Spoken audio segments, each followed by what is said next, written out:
ফুলকিকে রাজকুমারী সাজে দেখে খুশি হয়ে গেল ও রোহিত, রেগে গেল ছোট রানী। হ্যাঁ বন্ধুরা, এমনটাই দেখা যাবে, তাই সম্পূর্ণ জানতে ভিডিওটিতে লাইক দিয়ে চ্যানেলটি সাবস্ক্রাইব করে দেখতে থাকুন।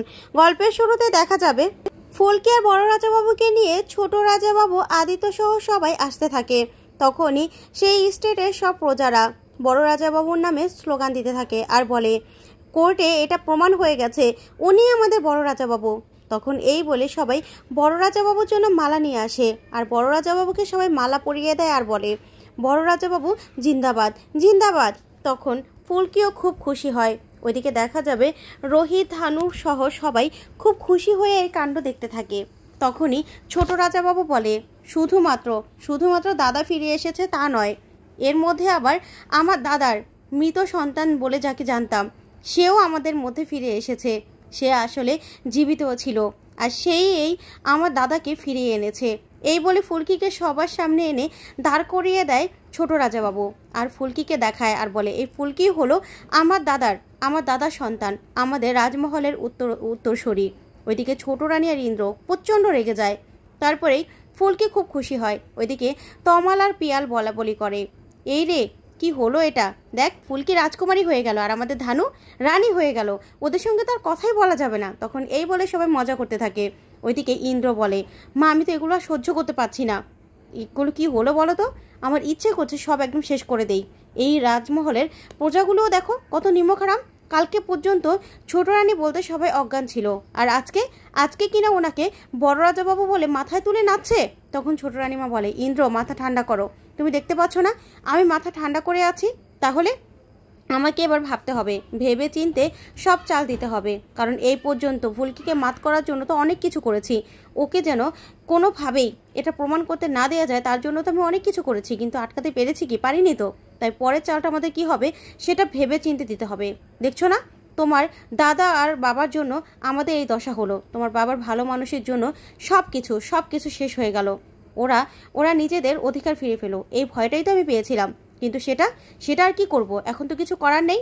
তারপরে দেখা যাবে সবাই বড় রাজাবাবুর নামে স্লোগান দিতে থাকে।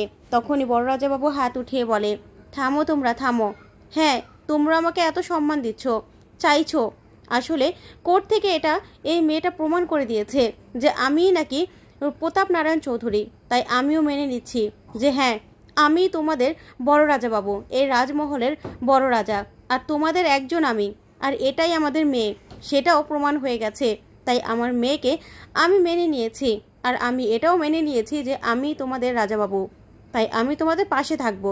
তখন তো এই কথা শুনে খুব খুশি হয় সবাই। ওইদিকে ছোট রানীমা প্রচণ্ড রেগে যায়। তারপরে দেখা যাবে ফুলকি ছোট রানীমার কাছে যায় আর গিয়ে বলে, কি ছোট রানীমা, বলেছিলাম না যে আমি সব কিছু প্রমাণ করে দেব, এবার প্রমাণ করে দিলাম তো, আমি কিছু করতে পেরেছেন, পারেননি তো। তখন ইন্দ্র ফুলকির উপর রেগে যেতে লাগলেই তখন ছোট রানী বলে, ইন্দ্র নিজের মাথাটা ঠান্ডা করো, চুপ করো তুমি, এবার কোনোভাবেই এই মেয়েটার সঙ্গে মুখ লাগানো যাবে না। তখন ফুলকি বলে, আপনি কিচ্ছু করতে পারবেন না আপনি, এবার দেখুন না আমি খুঁজে বের করব যে আমার বাবাকে কারা মেরে ফেলতে চেয়েছিল, আর মৃত বলে ঘোষণা করেছিল। এই সব কিছু আমি সব প্রজাদের সামনে প্রমাণ করে দেব, সবটা তুলে ধরবো, আপনি দেখবেন। তখন ছোট রানীমা বলে, শোনো ফুলকি, একটা চালে তুমি আমার কাছ থেকে এগিয়ে আছো বলে এটা ভেবো না যে তুমি জিতে গেছো, তুমি না এখনো জিততে পারোনি, বুঝতে পেরেছো। তখন ফুলকি বলে, আপনি এখনো এসব কথাগুলো বলছেন, তাই তো, আপনি এখনো এই কথাগুলো বলছেন, সব কিছু তো প্রমাণ হয়ে গেছে ছোট রানীমা, আপনি না কিচ্ছু করতে পারবেন না, কিচ্ছু না। এবার দেখুন আমি কি করে সবটা প্রমাণ করে দেই আর কি করে আমি এগিয়ে যাই। এই বলে ফুলকি, তারপরে ছোট রাজাবাবু বলে, ফুলকি এসো। এই বলে ফুলকি আর বড় রাজাবাবুকে রাজমহলের ভিতরে নিয়ে আসে ছোট রাজাবাবু। তখন সব প্রজারা আর সব দাসীরা সবাই খুব খুশি, সবাই ফুল দিয়ে ওদেরকে বরণ করে। তারপরে আদিত্য বলে, বাবা তোমরা এসেছো, ওইদিকে বড় মাও তোমাদের জন্য অপেক্ষা করছে।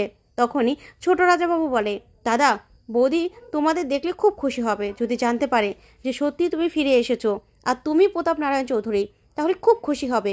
আমি ভাবতে পারছি না বৌদি কিভাবে রিয়েক্ট করবে। তখনই বড় মা সেখানে আসলেই ফুলকির বড় রানীর বলা কথাগুলো মনে পড়ে যায় যে এটা বড় রাজাবাবু কিছুতেই হতে পারে না। তখন ফুলকি মনে মনে খুব অভিমান করে আর রোহিতকে বলে, স্যার আপনার কাছে ডিএনএ টেস্টের রিপোর্টগুলো আছে তো? তখন রোহিত বলে, হ্যাঁ আছে ফুলকি। তখন ফুলকি বলে, দিন তো আমার কাছে দিন। তখনই ফুলকি রিপোর্টগুলো নিয়ে বড় রানীর কাছে যায়, গিয়ে বলে, বড় মা দেখো এখানে সব কিছুর প্রমাণ রয়েছে যে উনি আমার বাবা, এই রাজমহলের বড় রাজাবাবু, সেটা আমি প্রমাণ করতে পেরেছি। আর আমি ওনার সন্তান, সেটাও কোর্টে প্রমাণ হয়ে গেছে। এখানে সব প্রমাণ রয়েছে। তখন বড় রানীমা অবাক হয়ে তাকিয়ে থাকে। তখন ছোট রাজাবাবু বলে, ফুলকি এগুলো আমার কাছে দাও। আর বৌদি এটাই দাদা, আমাদের দাদা ফিরে এসেছে আর ফুলকি ওনাকে ফিরিয়ে এনেছে। তোমার তো এবার আনন্দ করার দিন বৌদি। দেখো তোমাদের মেয়ে ফুলকি দাস, সেও ফিরে এসেছে। তখন ফুলকি প্রচণ্ড রেগে থাকে আর বলে, না আমাকে কারো মেনে নিতে হবে না। তারপরে ধানু বলে, আচ্ছা বড় মা তুমি বরং ফুলকিকে জড়িয়ে ধরো, তারপরে দেখবে তাহলে ফুলকির সব রাগ শেষ হয়ে যাবে। তখন ফুলকি বলে, না আমাকে কাউকে জড়িয়ে ধরতে হবে না, আর কাউকে মেয়ে বলেও মেনে নিতে হবে না। আমি ফুলকি দাস, ছোটবেলা থেকে সিলিন্ডার তুলে বড় হয়েছি। আমাকে না কারো মেনে নিতে হবে না। আমি ফুলকি দাসই ঠিক আছি। আমি একজন বক্সার, আমাকে কাউকে মেয়ে বলে স্বীকার করতে হবে না। তখনই বড় রানী ফুলকির কাছে যায়, গিয়ে হাত জোর করে বলে, ফুলকি আমার উপর প্রচণ্ড রাগ হয়েছে না, তুই আমাকে ক্ষমা করে দে ফুলকি। এই বলেই ফুলকির কাছে ক্ষমা চায় বড় মা, আর ক্ষমা চেয়ে ফুলকিকে জড়িয়ে ধরে।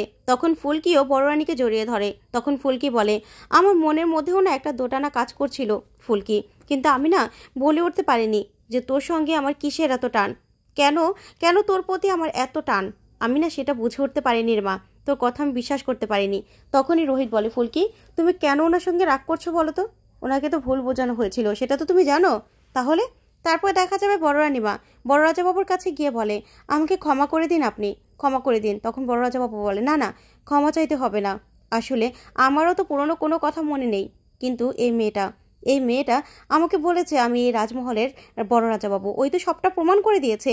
তারপরে দেখা যাবে বড় রানীমা প্রভাদের বলে, যা এখনই গিয়ে বরণডালা নিয়ে আয়। তারপর বরণডালা আনলেই বড় রাজাবাবু আর ফুলকি দাসকে বরণ করে নেয় বড় রানীমা। তখন তো ফুলকি আর বড় রাজাবাবু খুব খুশি হয়। তারপরে দেখা যাবে বড় রানীমা ছোট রাজাবাবুকে বলে, ঠাকুরপো তোমার দাদা ফিরে এসেছে, তাই ওনার জন্য একটা মাল্যদানের অভিষেক করলে হয় না? তখনই ছোট রাজাবাবু বলে, কি বলছো বৌদি, সবাই দাদাকে বড় রাজাবাবু বলে মেনে নিয়েছে, আর এবার সত্যি আবারও অভিষেক হবে দাদার। তখন রোহিত বলে, সত্যি অভিষেক হয়? তখন ছোট রাজাবাবু বলে, হ্যাঁ আগের হয়তো বা কোনো কিছুই নেই, তবে আমরা রাজা তো সব কিছু তো মানি, অভিষেক তো হবেই। তখন ফুলকি বলে, আমি না অভিষেক কখনো দেখিনি, এবার দেখতে পাবো, তাহলে তো খুব ভালো হবে। তখন ছোট রাজাবাবু বলে, হ্যাঁ ফুলকি তুমি সবটা দেখতে পাবে। তারপরে দেখা যাবে ঠাকুরমশাইকে ডেকে বড় করে অভিষেক করা হয় ফুলকির আর বড় রাজাবাবুর। পুজো হয়, বড় করে পুজো দেওয়ার পরে ঠাকুরমশাই ওদেরকে আশীর্বাদ করে। তখনই বড় রানীমা ফুলকিকে ডেকে এনে বলে, এই হলো আমার মেয়ে ফুলকি দাস, ওর বাবাকে খুঁজে পেয়েছে আর ওর বাবাকে খুঁজে বের করে এনেছে, আমার মেয়েকে আপনি আশীর্বাদ করুন। তখনই দেখা যাবে ঠাকুরমশাই ফুলকিকে আশীর্বাদ করে।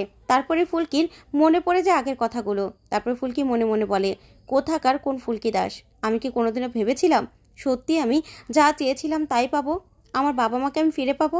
আচ্ছা সব কিছু সত্যি এরকমভাবে সত্যি থাকবে তো? আমি আমার বাবা মাকে নিয়ে ভালো থাকতে পারবো তো, নাকি আবার কোনো বিপদ আসবে? তারপরে দেখা যাবে ফুলকিকে রাজকুমারীর ড্রেসে খুব সুন্দর লাগছিল, আর রাজকুমারী সাজে ফুলকি এগিয়ে আসছিল। সবাই ফুল দিয়ে বরণ করছিল ফুলকিকে, যা দেখে রোহিত অবাক হয়ে তাকিয়ে থাকে আর খুব খুশি হয়। তখন ছোট রানীমা প্রচণ্ড রেগে যায়। তো বন্ধুরা কেমন লাগলো আজকের আপডেট, কমেন্ট করে জানাও। ধন্যবাদ।